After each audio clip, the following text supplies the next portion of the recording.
Oh, baby, oh, baby, oh, baby. What a Tuesday here on the roast. Hopefully everybody is driving safely on those wet roadways. Good morning to all the graveyard shift workers, postal workers, muni bus drivers, BART operators, you name it, longshoremen, strippers, baby mamas, baby daddies. You know the drill. Shasky, Loveman, and Spadoni as we break down Warriors and Blazers. Warriors trying to improve to 3-0 in its 5-game homestand.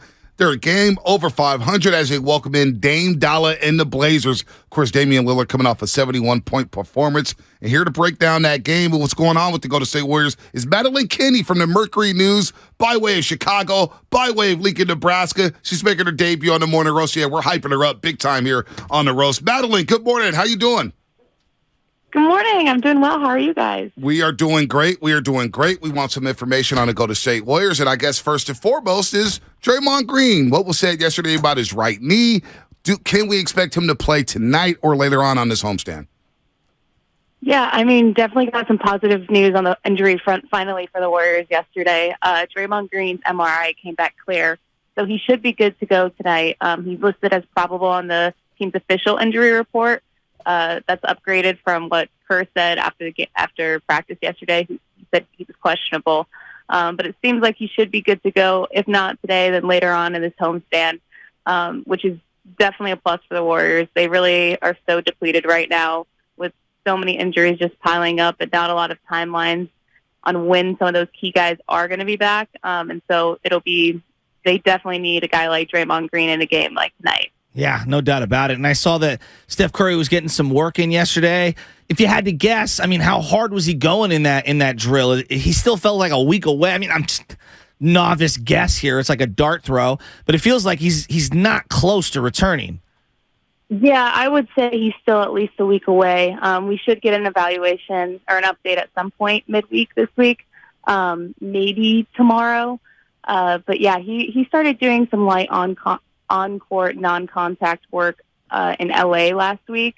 And so I don't think it's going to be like a issue with conditioning for him necessarily, but just making sure that his knee is, 100% and that he can go full throttle without having to worry about it. Just because this is such a unique and rare injury for athletes, and it's something that he's never had to deal with before. Trying to respect the privacy, for a lot of the fans, it's tough because your mind starts going all over the place for Wiggins. Like, where is he? Has he been out? Is he practicing with them right now? No. He's not even. He was not there yesterday. So he wasn't there at all? No. My understanding is that he's been away for the last 10 days. And it is hard, right? Because it's human nature to speculate and to want to know what's going on. And he's obviously a big part of this team. And even he just, from a human level, you have empathy and you care. So you want to, it's like, is everything okay? Yes. But all we know is that it's a family matter. I think I'm going to do my best to respect his privacy and not to over speculate what it could be. But yeah, just hope that everything's good with him, and just such a hard season for him too, right? Just between the injuries and the sickness, and it's just really kind of derailed his really hot start that he had to the year. Yeah, he was playing really well into that right adductor strain, shooting 45% from three and 51% from the floor.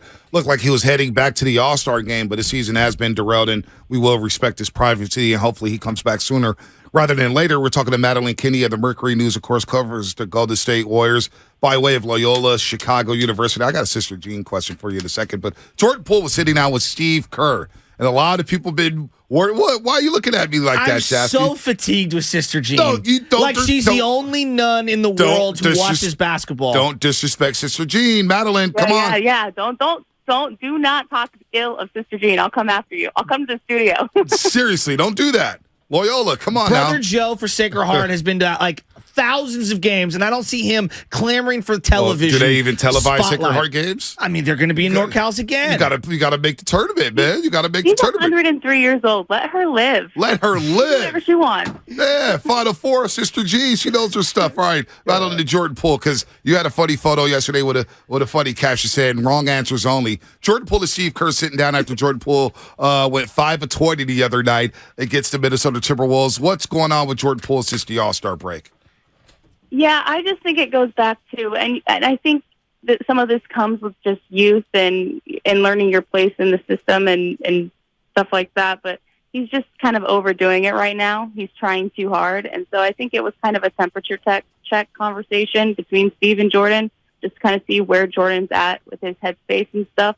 Obviously, they're relying on him more with Steph being sidelined, and the opponents are obviously throwing the book at him because he's kind of the one to stop, right? And they're doing a good job at forcing him into tough shots. Maybe his shot selection was kind of questionable the last game. There's a few where he just pulled up from pretty far out really early on without passing it off to another teammate. I think Steve's probably going to be stressing more ball movement from him and to look for, the easier shot. And I think with Jordan, sometimes he needs that, like just somebody to sit down with him and just tell him, like, hey, you don't really have to prove anything anymore. Like, you've already shown that you're a great player, but now let's like play within the system and not force things and to take better care of the ball. And so maybe we'll see that adjustment tonight. I think he's definitely a guy that I'm going to be watching closely heading into this game. Hey, Madeline, a little tip for your little pregame story. He's averaging 39.5 points per game against the Blazers in 2 games, Shasky. How about that? Those are the nuggets you can only get here. Only on the Morning Roast, Madeline. We got you. We got you. If you need some help, you can share a byline with both of us here at the Mercury News. Tell Bud to pay us, though, if you do. Okay, yeah. I'll tell Bud. All right, there you go. Bud Gracie, her editor, of course. But it's just all over my head. No clue. Gotta have the answer. Ty Jerome, Anthony Lamb. Obviously, Warrior fans are triggered when you hear those names. But, there's only 20 games left, and I guess they can only play 16 combined between the two, if that's correct. Who do you think gets the final roster spot? I think I'm going to – it's my understanding that it's going to go to Anthony Lamb just because of what he provides defensively in Steve Kerr's eyes and just the size factor. He's had some front court depth, which is obviously something that they need. Ty Jerome, though, he's good. I mean, he's been able to step up in that reserve backup point guard role with Steph down, and he's kind of proven his way, and he clearly is a high IQ player. So I really like Ty Jerome's game, but I just think they're probably going to go with Lamb, and that's where they're leaning toward just because of how much they have utilized him this season and kind of how important. I mean, they both have been really important to the Warriors this season, but especially Lamb. Yeah, Ty Jerome's had moments. I think he's got 40 assists to 8 turnovers in the month of February. But, come on. Sister Jean looks at Ty Jerome and says that's barbecue chicken on defense. Why would you do that? No, but Madeline, honestly, when I ask about the two-way players, it's heading into this year. Me and Bonte think about things like this, and I'm sure you do as a writer and you're thinking about how this team's going to be covered. In no way did you think we were going to talk this much about these two players on this team. No, and even I remember I wrote a story in November about why Steve is utilizing them more maybe than guys like Moses Moody or Kuminga or some of the younger players. And even then I was like, oh, this is just a temporary thing, just kind of getting back in the swing of the season, right? I don't think any of us saw them playing as much as having as big of an impact that they've had. And I don't know what that says about the Warriors roster construct. We could talk about that, but I mean, no other team, to my knowledge, utilizes their two-way guys as much as the Warriors do. Madeline, before we let you go, real quick here, we do thank you for the time today.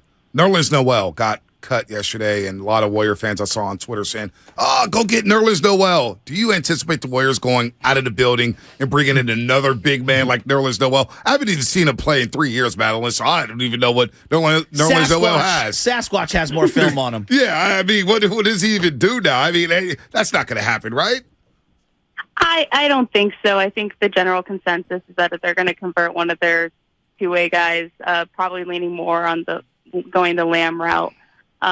Just because they've been there, there's the familiarity aspect. I mean, they're still really relying on the fact that the Warriors have not lost a playoff series when Draymond, Clay, and Steph are all healthy. Yep. And so that's the main goal. The main goal is to get a top 6 seed, avoid the play-in if possible, make it to the playoffs, and get everybody healthy. Because if you have those 3 guys healthy, you get Gary Payton the second back, hopefully in time for the playoffs.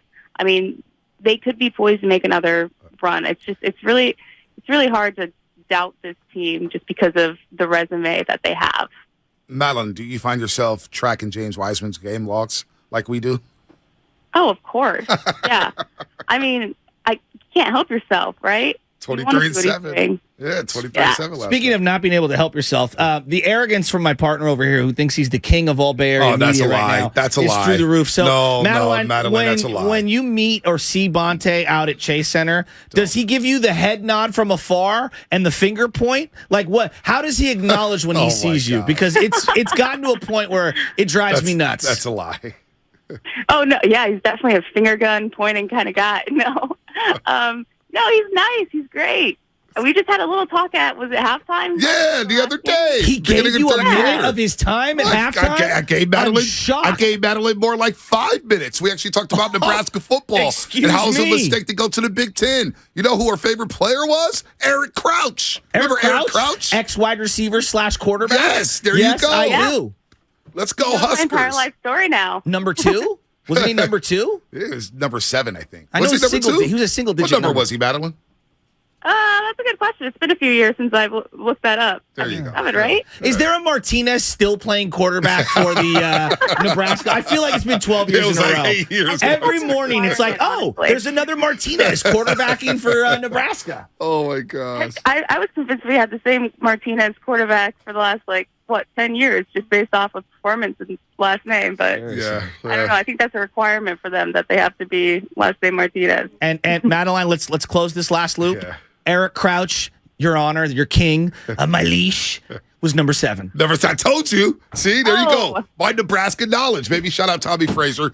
Shout out Tom Osborne. Shout out Grant Wistrom. Shout out, I can't name that guy.